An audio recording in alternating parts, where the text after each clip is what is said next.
tidak beta sangka dia sanggup bersubahat dengan negeri seberang sana. Apa dia tidak cukup dengan apa yang dikurniakan di sini? Ampun tuanku, Ananda sudah berkali-kali cuba menghalangnya, tapi sumpah seranah pula dilemparkannya. Dia sudah menconteng arang di muka beta. Tunggulah, itulah yang setimpan menanti si pendahaka itu. Tapi ayahanda dan juga sebahagian daripada kerajaan ini, pewaris kerajaan ini, apa pula rakyat kata nanti? Beta tak peduli. Sumpah kesatria yang terakhir telah dilanggar. Dia telah mengisytihar perang terhadap beta dan kerajaan Pasir Merah yang berdaulat ini. Tanpa keris itu, negara ini tidak lagi berdaulat. Sabar ayahanda, sabar. Bawalah mengucap ayahanda. Ingat Tuhan, sesungguhnya dia maha pengampun dan pemberi hidayah. Tapi beta hairan, bagaimana keris merah sakti pusaka tanah air ini dapat didarikan dengan begitu senang sekali oleh si pengkhianat itu? Beta sangkakan ada muslihat lain di belakang beta terjadi. Panggil Laksmana Perwira, datang menghadap segera. Menjunjung titah tuanku. Ngawan, panggil Laksmana Perwira mari. Junjung titah tuanku.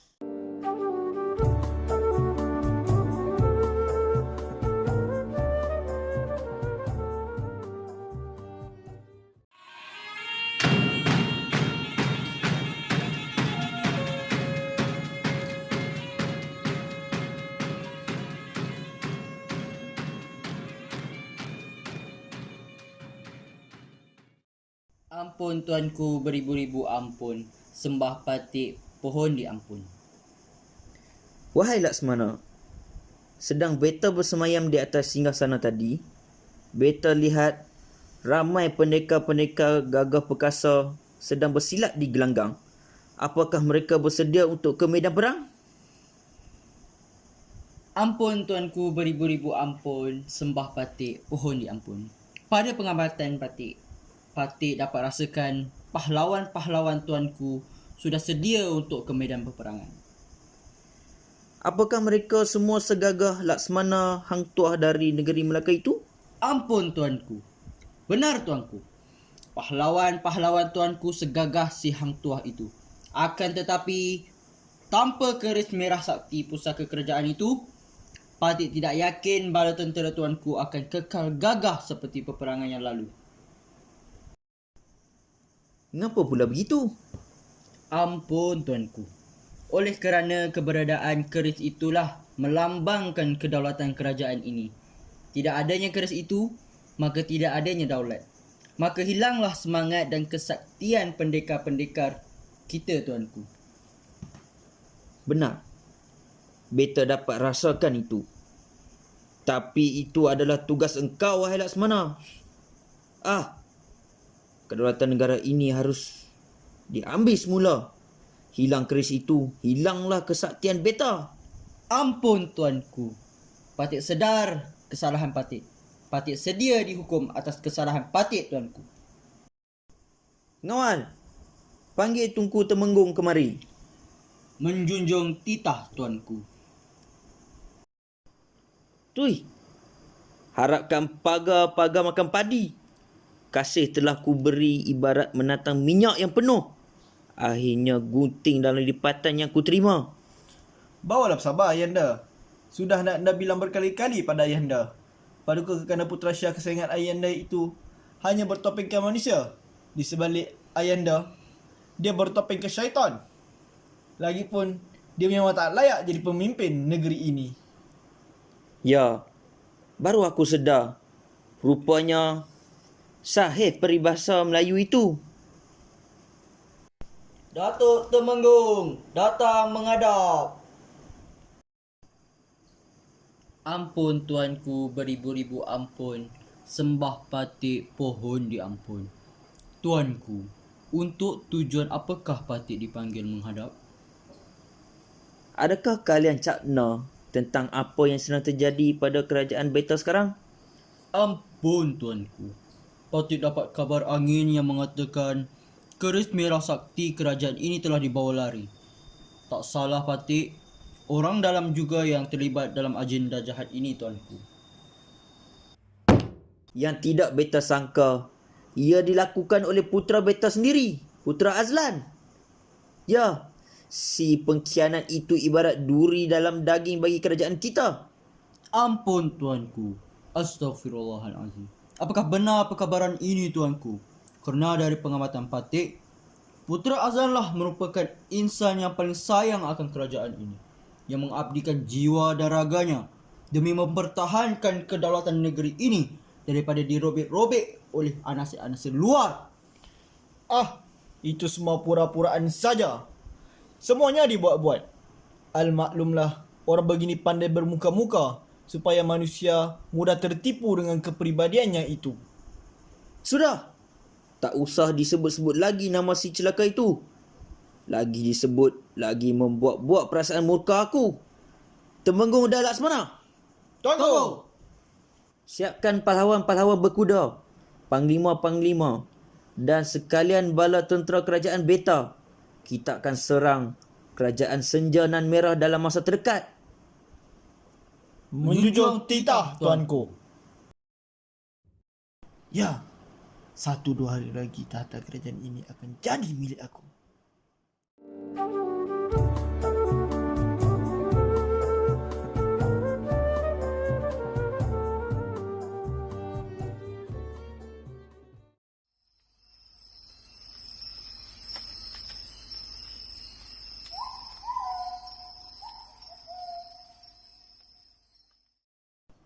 Hahaha.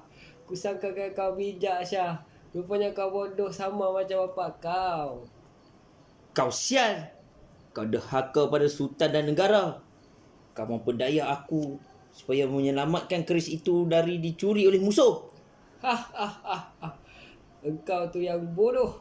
Percaya bulat-bulat apa yang aku katakan. Sebelum ni, kaulah rakyat yang paling setia pada raja dan tanah air yang pernah aku kenal. Rupanya kau gunting dalam lipatan, musuh dalam selimut, yang paling keji yang pernah aku kenal. Aku tidak hairanlah semua tu. Aku dah menumpahkan darah aku untuk mempertahankan kerajaan kau. Tapi apa yang aku dapat? Upah yang tidak setimpal dengan engkau pula. Bersenang lenang dengan kekayaan kau. Sekarang aku ada peluang. Apa kena-mengena kerajaan Senja Nan Merah dengan penculikan aku dan keris ini? Apa yang mereka kurniakan pada kau sebagai balasan atas tindakan ini? Mereka kurniakan aku kemerahan, duit emas yang banyak, batu-batu permata, gundik-gundik yang cantik untuk melayani nafsu aku. Ini barulah upaya yang simpan, tuanku. Kau ingat kerajaan sekeliling-keliling kau suka kau? Mereka tak nak tengok kau jatuh. Kau silap. Kau silap. Kau beritahu aku, siapa di sebalik semua ini? Syaitan mana yang menghasut kau dan kerajaan ini untuk buat aku begini? Kurang ajar. Akan aku cincang, kerat, siap dia hidup-hidup kalau aku tahu. Macam aku kata tadi, kau ingat semua orang suka kau. Kekandang kesayangan kau, ingat dia suka kau.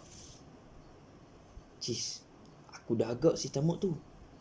Dari dulu mengejar kuasa, mengejar tahta, sampai sanggup buat aku begini. Sanggup bersubahat dengan musuh demi kepentingan diri sendiri. Kau masih boleh betulkan keadaan. Kau lepaskan aku akan diamkan hal ini. Aku janji. Cuma kau lepaskan aku dulu. Tidak semudah itu, saudara. Tidak semudah itu. Kau pun tahu kerajaan aku tidak akan lama berdiam diri. Hari ini atau esok kau tengoklah. Kerajaan Senja Nan Merah ini menjadi medan peperangan yang dahsyat. Walaupun aku yang dijadikan kambing hitam dalam hal ini, orang yang benar-benar jadikan sasaran adalah kau. Kenapa aku pula? Kau yang bawa lari keris itu. Bukan aku. Kaulah sasaran mereka. Kau silap. Kau rasa antara kau dan aku, siapa mereka akan percaya? Putera raja atau pendekar pengecut jijik syaitan macam kau? Sial kau. Wahai Datuk Laksmana. Apakah Datuk tidak hairan dengan apa yang berlaku dalam kerajaan kita ini? Ya, Tuanku.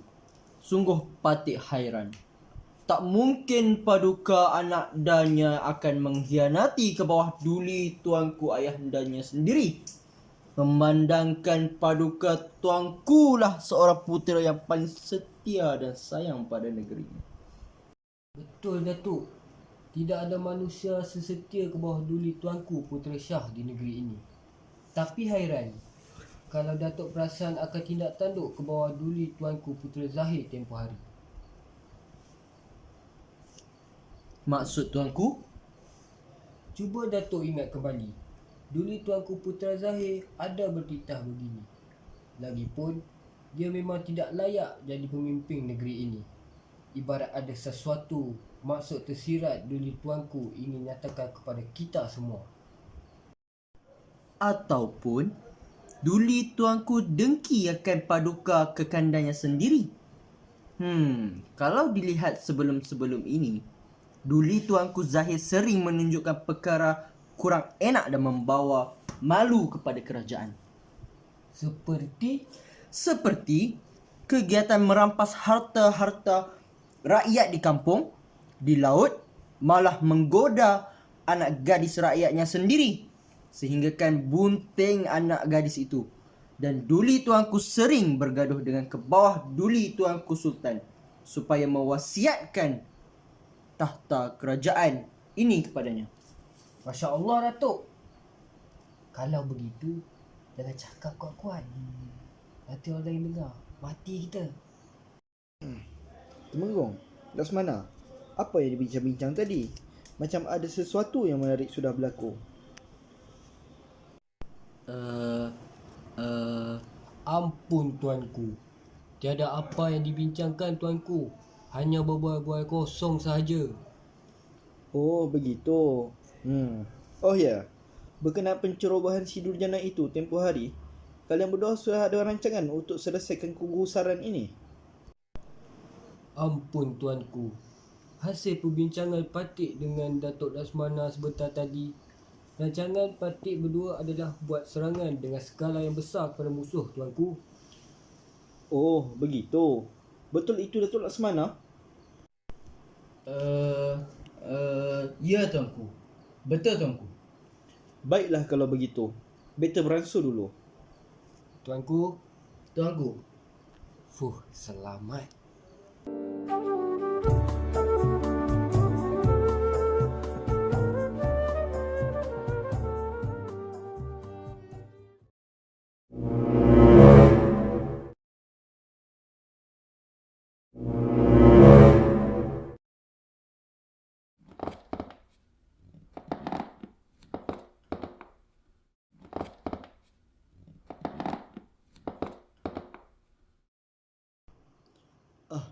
Ini peluang aku. Kalau aku buat, lagi cepat aku naik tahta. Tapi kalau aku bunuh Ayanda hari ini, masih akan ada tentangan dari Kekanda Putra Shah pada kemudian hari.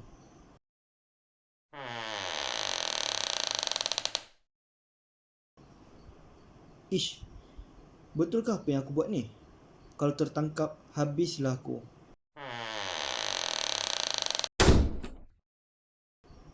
Anak dah. Buat apa kamu di kamar beradu ayahanda ini? Apa yang kamu nak? Ayanda. Ampun Ayanda. Anak anda mencari si Tompok Ayanda. Kata pengawal, si Tompok masuk ke puri Ayanda. Itu yang anak anda sedang mencari itu. Pelik. Selama ini tak pernah pula dia sukakan si Tompok itu. Disepok-sepoknya kucing itu dulu. Kenapa tiba-tiba dia mencari-cari si Tompok itu dalam kamar ini pula? Aneh. Cuba cari belakang pintu. Tak apalah Ayanda. Anak anda rasa hendak ke sungai. Dingin agaknya suasana malam ini. Selamat malam Ayanda. Anak anda berangkat dulu. Baiklah. Jangan lupa anak anda. Hari esok hari yang besar. Beradulah secukupnya anak anda. Menjunjung titah Ayanda.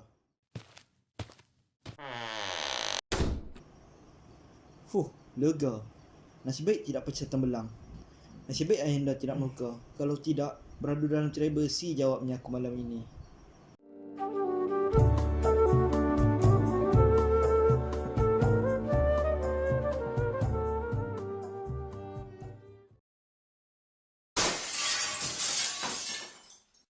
Sian. Aku dah cakna semua ni. Dari awal lagi. Di sebalik kejadian ini, mesti ada orang dalam yang tolong. Betul Ayahanda. Pendekar aman yang bantu Paduka Kekanda bawa lari keris merah sakti kerajaan itu. Memandangkan dialah yang dipertanggungjawabkan untuk mengawasi keris itu dan alatan kebesaran yang lain. Tiba-tiba hari ini tak dapat dikesan pula kelibatnya. Tapi bagaimana dia lepas dari pengawasan pengawal di tempat simpanan keris itu?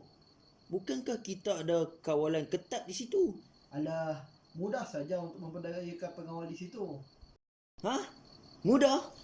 Ya, mudah Ayahanda. Sediakan saja gundik-gundik cantik, terus saja terganggu. Macam hari itu. Hah? Mencari tu?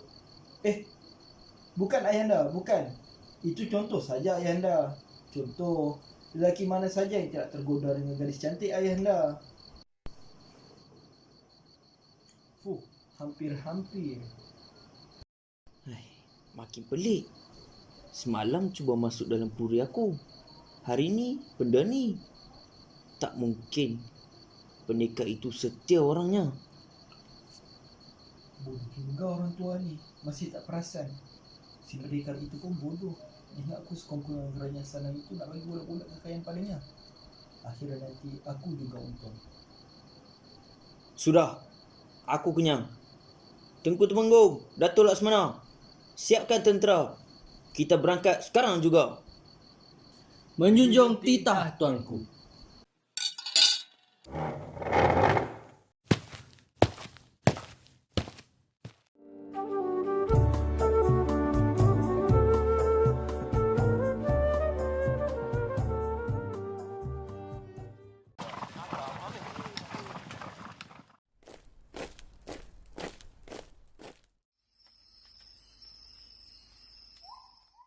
Berapa jauh lagi ni? Kesatria-kesatria kita dah kelatihan. Baiklah, kita berhenti sekejap. Kesatria-kesatria sekalian, kita beristirahat di sini. Sebentar nanti kita akan berangkat semula.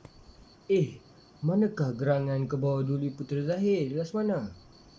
Titahnya berkehendakan kita berangkat dahulu. Baginda akan lekas berangkat setelah usai segala urusan di istana.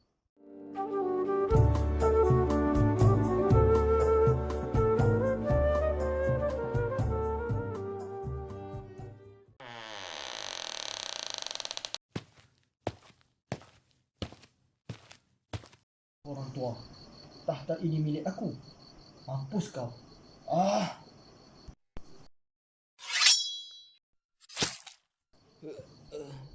Kenapa kau begini? Sampainya hatimu anak anda. Sungguh tidak kusangka. Rupanya kau yang merancang semua ini. Apalagi kurniaanku yang tak cukup. Aku menjagamu bagai menatang minyak yang penuh. Ini kau balas. Aku yang rancang semua ini. Menata minyak yang penuh? Benar? Bukankah kau selalu lebih-lebihkan si Syah itu? Kau turut segala kehendaknya. Kau wariskan tahta. Aku, apa yang kau kurnia? Aku takkan halalkan segala kurniaanku. Anak durhaka. Tempat kau bukan di sini.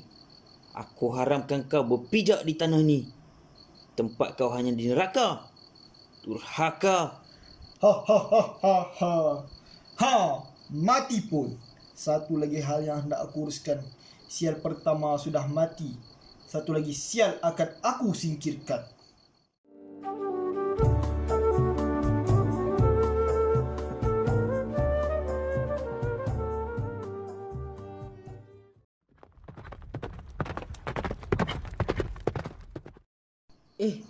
Itu Putera Zahir. Tuanku Temenggung, itu Putera Zahir. Ksatria, semua bersedia. Kita akan berangkat tidak lama lagi. Isi perut sepenuh-penuhnya. Kita ada misi besar yang harus dilaksanakan. Menjunjung titah, tuanku. Ampun tuanku. Kebenaran menjalankan tugas tuanku. Laksmana, Apa perkembangan kesatria-kesatria kita? Adakah mereka bersemangat untuk teruskan? Ampun tuanku. Ya, mereka semua bersemangat tuanku. Tuanku, apa perkabaran ke bawah duli tuanku Sultan? Patut mendengar perkabaran bahawa tuanku Gering.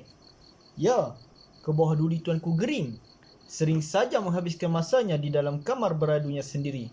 Tak usah risau Laksmana akan hal itu.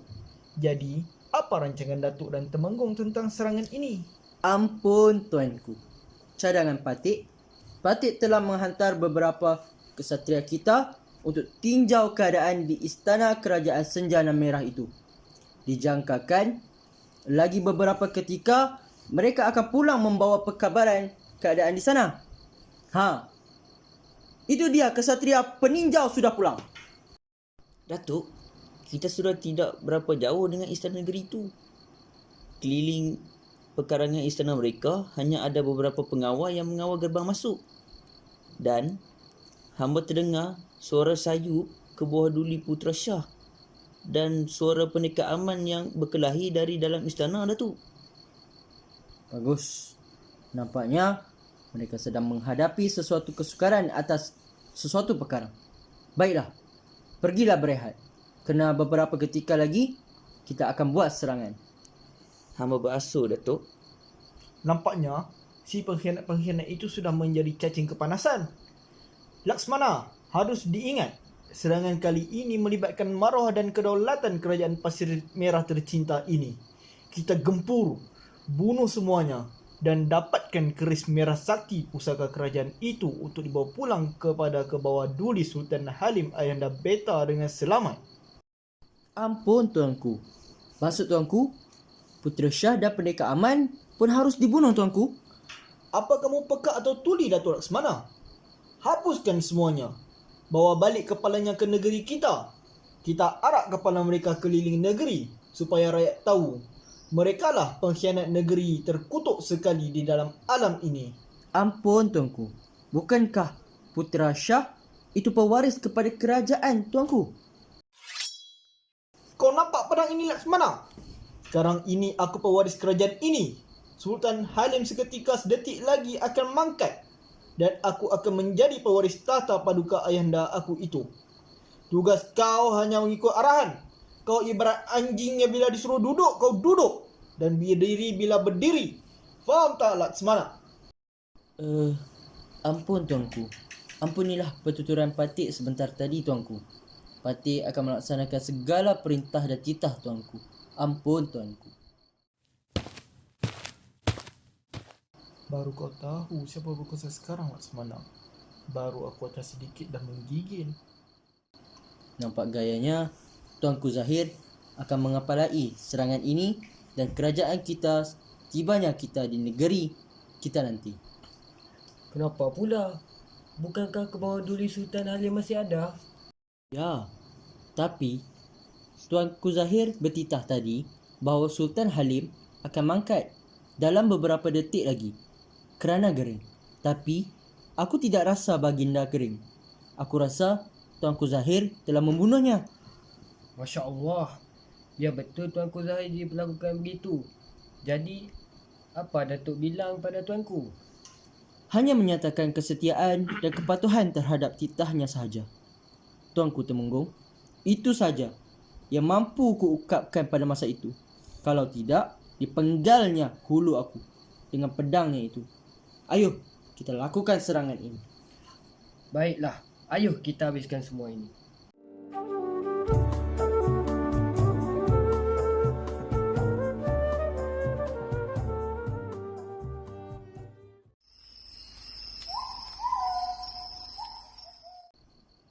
Ampun tuanku, kesatria kita semua telah bersedia. Nampaknya kerajaan Senjana Merah dapat menghidupkan kerajaan kita tuanku. Bala tentera mereka sudah menanti kehadiran kita tuanku. Boleh kita teruskan serangan? Jangan lupa, aku hendakkan kepala Putra Shah dan pendekar aman. Sesudah serangan tamat, bakar istana tersebut. Menjunjung titah tuanku. Laksmana sedia Sedia. tuanku. Bismillahirrahmanirrahim. Serang! Allahu Akbar! Kau dah mulakan serangan. Tak selamat kita di sini. Kau diam. Akan aku panggil Putera Zahir ke sini. Biar buku bertemu dengan ruas. Assalamualaikum, sini. Bagus pendekar.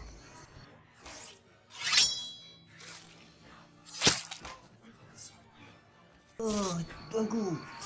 Kenapa pula perutku ditusuk dengan pedang ni? Allah. Allah. Sebab kau bodoh wahai pendekar. Percaya aku lah bulat. Hahaha. Akhirnya bertemu jua aku dan kekanda yang ku cinta ini. Apa kabar kekanda? Celaka kau. Sampai begini kau kenakan aku. Jadikan aku pengkhianat. Hahaha. Apa yang aku mahu akhirnya berada di depan mata. Keris merah sakti kerajaan Pasir Merah dan kepala kau wahai kekanda. Menurut almarhum ayahanda, sesiapa yang memiliki keris ini, dialah yang memerintah kerajaan ini. Apa? Kapan ayahanda mangkat? Bagaimana ayahanda mangkat? Di tangan aku. Ayahanda tewas di tangan aku. Kerana dialah aku jadi begini. Dia asyik lebihkan kau berbanding aku. Sekarang dia telah mangkat. Dan sikit lagi kau pula kekanda. Binatang kau. Lepaskan aku dari travel sial ini. Lepaskan aku. Lepaskan? Boleh. Datanglah mendekatiku di pintunya. Mari, mari.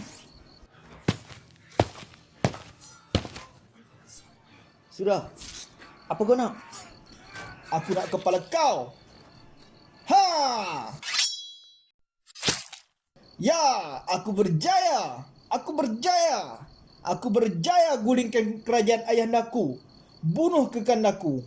Dan yang paling penting, akulah pewaris tahta yang tinggal. Aku waris kerajaan ini. Tuanku, kita menang, tuanku. Ya, itu yang aku harapkan. Kumpulkan ke semua satria, suruh mereka sujud padaku. Mulai sekarang, panggil aku Sultan Zahir. Sultan Zahir. Ayahandaku sudah mangkat. Pewarisnya pun sudah mangkat. Jadi, akulah memiliki tahta sekarang.